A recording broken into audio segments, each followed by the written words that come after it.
We have breaking news this morning. We understand that fire officials are on scene of that fire that has closed down I-64 West. We are about to hear more about the situation in response to that fire that has shut down the interstate this morning.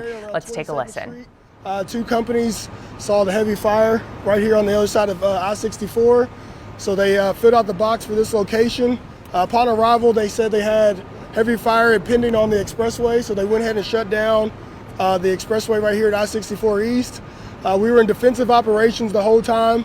This is a vacant, just one-story block commercial structure. We've actually have made a fire in this structure before, about Derby last year.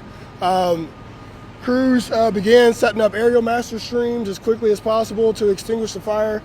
We did call extra equipment just for extra manpower on scene. No injuries were reported. It took about 45 firefighters approximately 1 hour to control the fire. Now this building, do you know if it was like a business previously or a house? What kind of structure was it? We don't know. Fire prevention and arson will get that information for us. So we'll find out like what it was used for. It wasn't occupied at the time.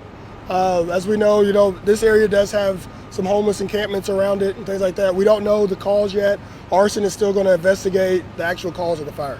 I've seen some of the units packing up and heading out. Is this under control at this point? Yes, it is under control. All right, so that is Donovan Sims with Louisville Fire Department this morning explaining what is happening with that huge fire that has shut down I-64 West this morning. He was explaining a little bit about how it was a vacant building that firefighters have responded to since early this morning, working to put out that fire. 45 firefighters for about an hour. They were battling it. We saw it on Mike Marshall's traffic cameras early this morning.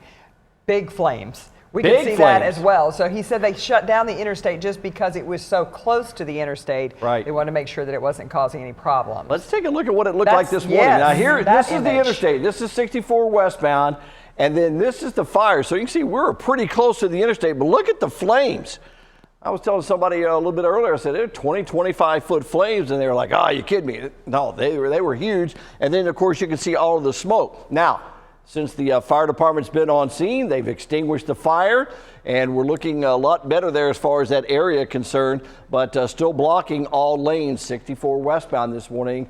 If you're in the area, exit at 3rd Street, and then take Main Street down to 22nd Street, and then rejoin the interstate. From the Oxmoor Auto Group Traffic Center, I'm Mike Marshall with WDRB Traffic.